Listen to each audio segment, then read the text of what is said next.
Hello, gangbangers. It's me, Martin Cabello III. Welcome to the Logan Allred YouTube channel. Don't forget to like and subscribe for the best YouTube content around. Now, I also have a $500 meme contest using my information off of my Instagram and TikTok. Maybe the Logan gangbangers would like to participate and win a chance to get $500 cash.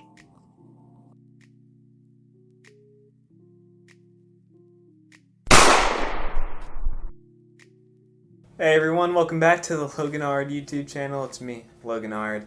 And I had high hopes for today's video. It's the third episode of Netflix Roulette, and for the first two episodes, Aiden and I got really good movies. We started off strong with Super Dark Times, and then Buster's Malheart. And I thought maybe this movie will be a good drama for us to continue on.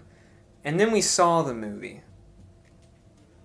So the only thing I have to say is, Aiden, what did you think of the Texas Cheerleader Massacre scandal about the Fab Five in 2002?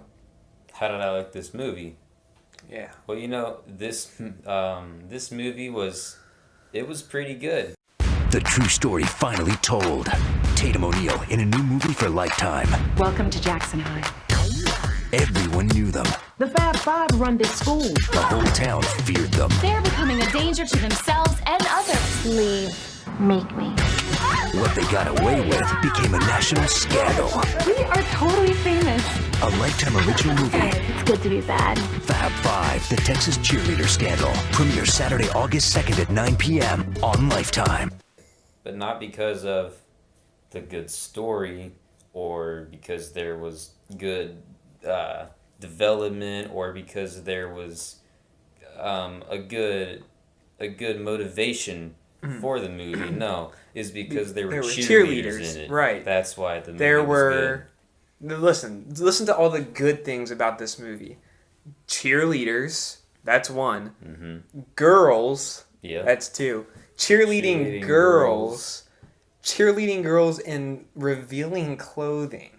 Yeah, and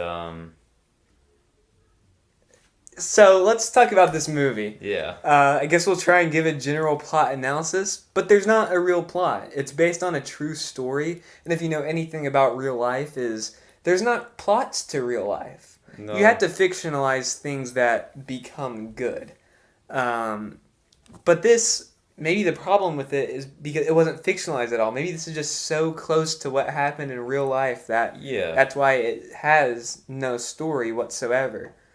It's basically just these Fab Five Texas cheerleaders doing bad things slowly over and over and over again. And they don't suffer any consequences at all. They learn zero things from their actions in any ways. They don't grow as characters. No. No one really grows Nobody or changes. grows as characters except maybe one. But that's kind of just like almost the same character from the beginning. Yeah, it's like this is a good movie because the Texas cheerleading scandal of 2002 and epic girl cheerleader movie has hot cheerleaders who are not even that hot. They're just kind of... They're average. Yeah, sure, average. So the movie starts off with this new coach coming to this school in Texas who's the My Name of Jeff guy's wife in real life. She comes to this school to teach cheerleading. My name's Jeff. Yeah, that's a funny sound effect. Yeah, My Name of Jeff is a funny sound effect. It's funny. It's been funny since the day it came out in 22 Jump Street. It's gonna stay funny forever. After seeing this movie, it's not as funny. It's not as funny anymore. Yeah. When I watch the video, it doesn't give me as many laughs as it used to. Because it used to be so funny. It was like, my name's Jeff, and I was like, yeah, so yeah, funny. like insert a clip of me watching My Name of Jeff before watching this movie. My name is Jeff. Yeah. Then insert a clip of me watching My Name of Jeff after this movie. My name is Jeff. Yeah, because it's not as funny anymore. It's just not as funny knowing what his wife did. Okay, but to be fair, his wife was probably one of the better characters. Only good, decent characters in the whole movie. Yeah. It's like, so she goes to the school to teach cheerleading, and all these other teachers are talking to her, making bets on how long she'll last, because none of the other coaches have ever lasted long. Right, the Fab Five is so ferocious that they have driven out all of the other cheerleading coaches that have come in the past years. You may be wondering, who are the Fab Five? One is Brooke. She's the leader. Yeah, the leader. Like the principal's daughter. Yeah. And then there's the other four that no one cares about or barely does anything. There's a ginger girl who's really obnoxious. The ginger girl is like the one who's good at blackmailing people. There's another... There's Jerry. Jerry, who is... she has a boyfriend. She has a boyfriend. Yeah. There is... Ashley, who is the most immoral, I guess, because she... you'll find out about Ashley later. Then I think the last one is definitely, she says like 2 lines. She doesn't really but do all anything. she does is just provide them with alcohol. To she just gives them out. Tabitha. She just gives them alcohol. She just gives them alcohol. So yeah, this coach comes in and is like, girls, you need to step up your game. You're being too bad. And then the girls are like, screw you, Coach Carr. Yeah. We're going to do what we want. So the first bad thing they do is they're on this cheerleading trip for cheerleading camp. And the girls steal their coach's phone. And they text another one of the teachers at the school a message like, hey, want to hotbox together? Which if you don't know, hotboxing is the act of smoking in one's car with the windows rolled all the way up. Hey, and want to hear a joke? So. What's the joke? How do you spot Will Smith in the snow? I don't know. How do you spot Will Smith in the snow? I think it's pretty obvious. Through his Fresh Prince. Fresh Prince. Oh, Fresh Prince. So after that, the coach is like, girls, you can't do that. That's inappropriate. He's my coworker. And the girls are like, the girls are just sucking on lollipops going, yeah. Whatever, coach. Yeah, and it's like, because the movie kind of like hints at, it's weird, like they try to hint at this like relationship between Coach Carr and that said coworker, but they're both married. They're both married, and Coach Carr's married to this just like this shell of a man. Coach Carr is married to the most default man imaginable, and his name is literally the default man name. Like on Skyrim, when you start a Skyrim Let's Play, you can change your name. He just has like the default name. Yeah, it's just Tim. It's just Tim, and he's just he's the husk. He's just absent. he's his soul hasn't met his body yet. It hasn't. And so anyway, then the girls are bad more, and you just see the whole time that the teachers at this school don't care about what they do. If anything, they encourage their bad acts. Like, that's the thing. Yeah, everybody, like all the parents and teachers, are just for some reason helping these girls just be really bad and cheat, like just bad and dishonest people. And right, it's like even the principal of the school, which is one of the Fab Five's mother, you'd understand maybe her helping her daughter get out of trouble some, but it's like the dean and like the head of like punishment or whatever at this school, maybe. Like they just like change the girls' attendance records and their grades to make sure they have good grades and good attendance and stuff. Just because. And it's like all the teachers hate the girls, but it's like they're just doing nothing but supporting their actions. Right. So then the next thing, they have like this party at Tabitha's house, one of the Fab Five. And they just invited all these people. They invited all these people. It's a huge party. And so, her mom, Tabitha's mom comes in. Before that, this is important plot point or whatever, but Jerry's boyfriend is trying to cheat on Jerry with Ashley, but Ashley was like, "No, you're a bad guy." Yeah. And so Ashley was trying to like get away from Jerry's boyfriend, but Jerry's kind of pressuring himself onto her, like, Yeah. come here, baby. No, you don't gotta worry. Yeah, Come on. kinda like Come that. on, come on. Give me a little smooch. And she's like, no, I don't want to be with the bad man. Then it just cuts. Yeah. And it's like That's Tabitha's mom. Yeah, I forgot. There's all these like really weird cuts and stuff. It has the most awkward Yeah. scene transitions I've ever seen. Oh my They are pretty goodness. bad. Like they use like just like transition effects on iMovie, like just like blur Yeah, up the screen. iMovie It feels like effects. a cheap mid 2000s sitcom. Yeah. And then so Tabitha's mom comes in at this party. They're all in bikinis, just making out with each other. Yeah. Lesbians making out, gays making out, straight people making out. It's inclusive. And then Tabitha's mom like, you better say some of that tequila for me. Despite she's just completely doesn't care that They're all just these all minors all are these drinking. minors are just drinking Yeah. and doing drugs and intercoursing with each other. Yeah, and she's just fine with it. She just says, say some tequila for me. And Yeah. I highly doubt they saved any tequila Yeah. for her. Yeah, the next morning they go back to school, and Jerry's boyfriend, I don't know what his name was. I'll call him Larry. Or Larry. something. We'll call say him Larry dates Jerry. Yeah. Larry goes back up to Ashley, and he, even more so, kind of just like forces himself onto her, Like he's basically assaulting her Yeah, in a he's way. He's like basically- making her like kiss him and Yeah, stuff. like- And Ashley wants nothing to do with it. Yeah, so she's like, no, and then later on, So and Jerry, finds Jerry out, I guess. sees this happening. So Ashley walks back into the school after getting assaulted by Jerry's boyfriend, and Jerry just comes up and she grabs Ashley and just like shoves her slams into a head locker on the locker. and then pushes her onto the ground and starts curve stomping her and crushing her skull. Ashley never tries to defend herself or anything, like guard her face or anything. She's just completely helpless, and she gets down to the ground, within 3 hits, and then during that, Jerry's just like kicking curve her on the stomping, ground, kicking her curve stomping stomach her, and like, just pretty bad. destroying It's her. pretty hard kicks too. Like, I mean, we had a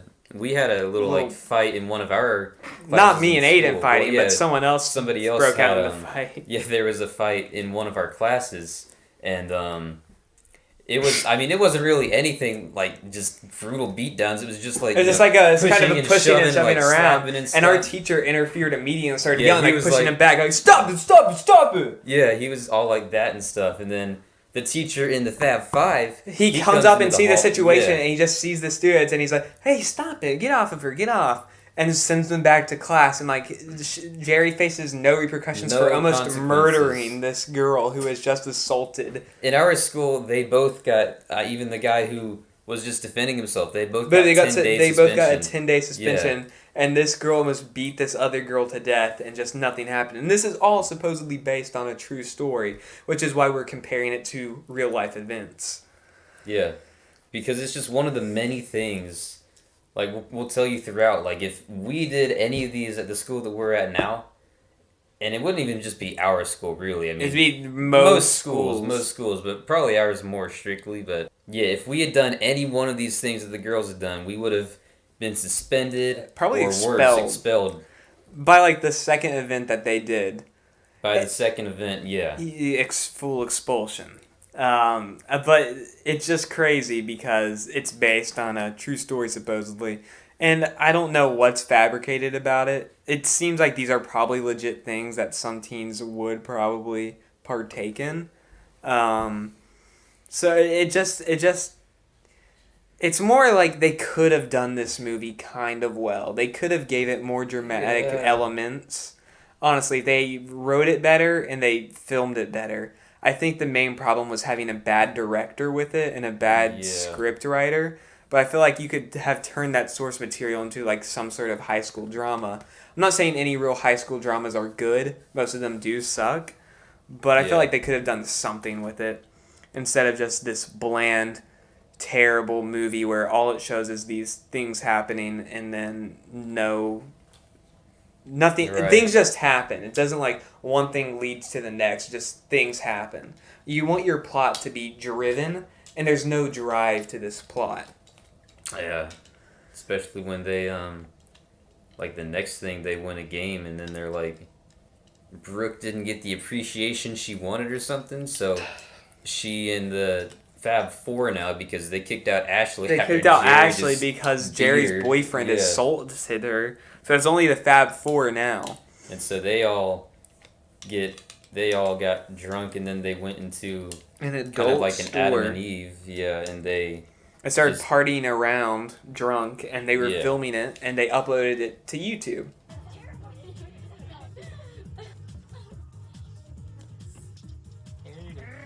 Now you should wear them. Hey, y'all are all 18, right? Just barely. right And then one of the girls in with the cheerleading squad, not in the Fab Five, the Fab. just one of the girls in the yeah. cheerleading squad, they basically tell the teacher about, like, they tell the principal about this video on YouTube.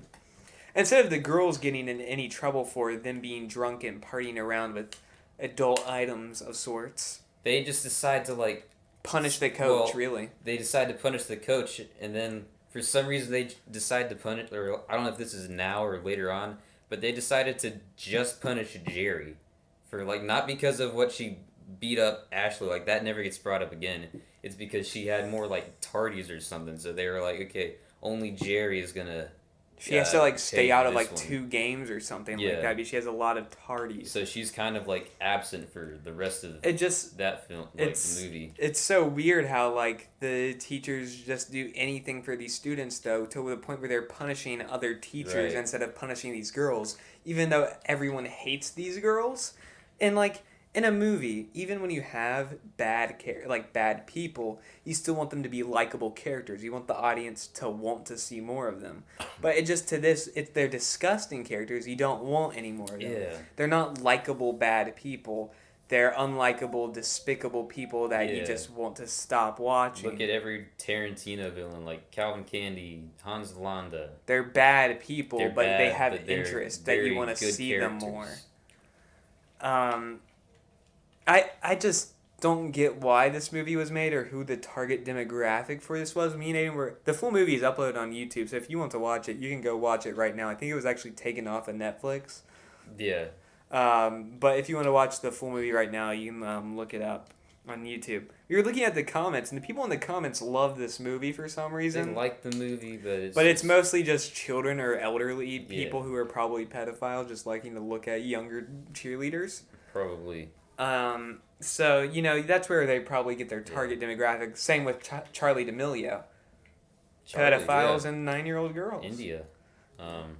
But yeah, so the what happened? So the girl that leaked the video, they all like pretty much just performed like a gang hit on her and just No. like beat her up. So in the girl, bathroom. yeah, so after they talk to the principal and they have no repercussions for getting drunk and doing these adult acts on a YouTube video, wearing their school uniforms. Yeah. Instead of apologizing or anything, they find the girl who told the teachers about like the video, and they take her into the bathroom, and they beat just her. They all take her just slam her. punching her against the Yeah. wall. They almost killed her more than they almost killed the Ashley she gets girl. like a broken nose and She gets stuff. like a broken nose and all of this. And then you know what repercussions they face or what trouble they get into because of that? They didn't get in any trouble. They didn't get in any Yeah. trouble. And then like just later on, they decide they were gonna take a test or something, but they were like, "Nah, screw it. I'm ditching that." And so they just go into Brooke's car, which is like a Charger, isn't it? Like, Yeah, it's like a very Yeah. expensive it's a it was like a Challenger, a new yeah. Challenger for like 2008 or something like that. Which I'll just say this: she doesn't get any money from her dad because it's a point that like her Yeah. parents are divorced, and maybe that's the drive behind her behavioral issues. Yeah. And I don't think her mom's making enough as a principal to buy her a 16-year-old daughter a Dodge Challenger. Yeah, so they get in this car and they are drinking, and Yeah. it's in the middle of the school day, and they're just drinking in Bridget's or whatever her name is, Dodge Brooke's Challenger. like red Dodge Challenger. They're just drinking in it, hard liquor. And then they just pull out in the middle of the school day. Because why not? They're not gonna face any repercussions, and they just pull out, and there's a security guard in his golf cart, and they almost hit him and kill him. Security guard's like, "Are you girls allowed to leave right about now?" And they're like, "Yeah." And he's like, "Let me see a pass," and they don't have a pass, so he opens up like the door, telling them like get back to class, and this bottle of alcohol comes out, and it just falls out on the ground, and then next scene, it cuts to just like them in like the principal's office, and for some reason they're like analyzing the bottle as if they're trying to figure out, wonder what was in here. They're like, the principal's obviously doing nothing because it's her daughter's car, so she's like, I think they're fine. No, it's okay. They were allowed to. I gave them permission to leave. And then the dean of discipline is just like, well, the bottle of alcohol is empty, so we don't really know if they were. We can't really be sure. We can't tell for a fact if they were actually the ones who were drinking from this bottle. When they most definitely were the ones drinking from this bottle. They're just looking for every possible way to just excuse all of their actions. So what have they done? They've beat 2 girls senseless. They've messed with a person's personal life, their coach's personal life. They almost killed the security guard. Almost killed a lot of people. They get drunk very often. They were partying in an adult store as minors. They gave the school a bad name. And the teachers are like, well. Yeah, you remember when they walked in class one day and they were wearing pretty much nothing? Oh yeah, there was this one, for some reason there was just this scene thrown in where they walk into class and they're just basically wearing just no clothes. And the teachers are like, well, we can't really, the one teacher's just like, you girls need to go home and change, but then they're like, no. Yeah, they really just said no.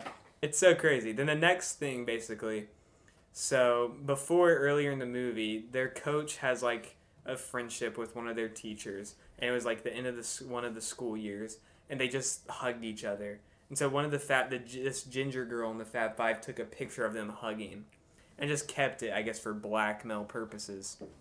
And so basically, the Fab Five are getting really fed up with them not getting punished for their wrongdoings. I don't know what they're fed up with. They're just so angry for some reason, even though they never face any consequences. I guess typically when you face no boundaries, you can sort of get upset with the fact that you have no boundaries. But anyway, so basically the ginger girl goes to cheerleading practice, and the coach, I don't know, she does something. She's being disrespectful. She sticks up the middle finger to the coach. And the coach says that's 10 demerits. You can't be disrespecting the teacher like that, which is still a pretty generous punishment for sticking up your middle finger at the coach. Yeah. And then... Anyways, she gets mad And so what she does, she calls her dad and is basically like, my dad wants to speak to you. He said you're not allowed to punish me. And then, so the dinner girl's still angry. So she shows the principal, this photo of the coach hugging this other teacher out of context, even though the teachers and the coach are both married and are not having an affair with each other, just out of context. Yeah. She's married to the hollow husk of a man, Tim. He's just a shell. He's a vessel for... Tim is just the human husk. He's the human husk. Anyway...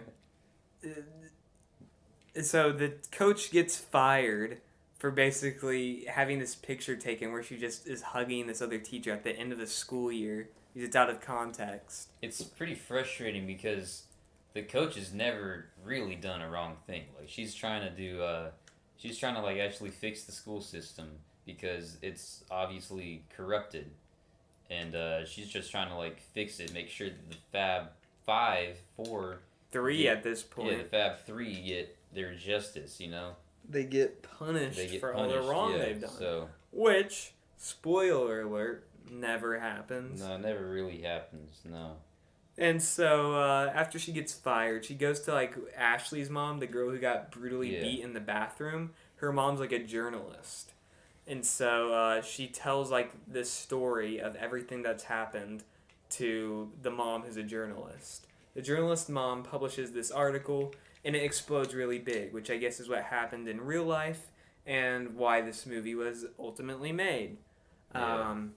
And so then it flashes to like all these reporters and paparazzi coming around the school. Because they got private investigators. Yeah, the to police look got for involved stuff. because there was Yeah. obviously assault involved in the story. The girls assaulting the students. And they never actually ended up facing any legal consequences for assaulting, at least shown in the movie. And so, ultimately, after this investigation is done and all the paparazzi had been covering this, it became a really big story about the Fab Five at this high school. The principal gets fired from her job, and Well, the it's more girl, like put on a suspension for some she's just reason. put on like a suspension Yeah. from her job. But then she pulls Brooke from the school. That's and she's Brooke's only obviously- punishment. That's the only Yeah. girl who got punished for anything in the whole movie. The principal's daughter. Yeah. And it's not even a real punishment. She just gets pulled out of the school. She just gets pulled out of the school, and she'll probably just do the same thing at whatever At other different school she school. goes to. And the mom just is suspended for being a terrible principal and just letting the daughter and her friends do whatever they want. So no one really faces any consequences for their actions, and that's basically where the movie ends. Yeah. So Aiden, would you recommend the Fab Five, the Texas Cheerleader Massacre Scandal of 2002 incident? I think if you want to watch it for one thing, you know, Morbid curiosity. morbid curiosity, Or is just like- looking at teenage Yeah. cheerleaders. If you want to watch it for, just to look at the cheerleaders, there are definitely better places to do it, but it's go ahead. Go ahead, it's on YouTube. I'll leave a link to the whole movie in the description. Yeah, but the movie, I'd say maybe like a 7-year-old girl would watch it. That was probably the intended audience. Like I said, But the then, intended audience, yeah. pedophiles and 9-year-old girls. That's pretty much about it. So, I'd rate it like a 2 out of 10. Yeah. alright, so we started recording. We're going to spin the roulette wheel. Let's see what movie we have to watch for next week. Stranger at My Door. 1956. This is going to be the oldest movie that we've It's watched. gonna be the oldest movie that we're probably ever gonna see. I didn't even know they made movies in Yeah. 1956. What? Anyway, don't forget to like and subscribe, and if you have the money, donate to the Patreon to help us make more Netflix Roulette. I guess if you have any final words, would you like to say them? Don't watch the movie. Peace.